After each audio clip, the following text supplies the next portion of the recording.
Hi అందరికీ. దమగుండం ఫారెస్ట్లో కొన్ని వందల ఎకరాలు సెంట్రల్ గవర్నమెంట్ అడుగుతుందని చెప్పేసి స్టేట్ గవర్నమెంట్ ఇండియన్ నేవీ వాళ్ళకు అప్పగించింది. సో ఈ విషయంపై మన ప్రముఖ ఇండిపెండెంట్ జర్నలిస్ట్ అయిన తులసి చంద్ గారు ఇందిరా పార్క్లో ఇప్పుడు అప్కమింగ్ సండే అంటే 22nd రోజు మార్నింగ్ 10:30-11కి ఒక నిరసనగా ఒక ధర్నా చేస్తున్నారు.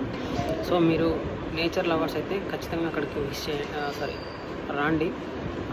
నేను కూడా వస్తున్నాను అంటే వెళ్ళి అందరం అక్కడ సపోర్ట్ చేద్దాము.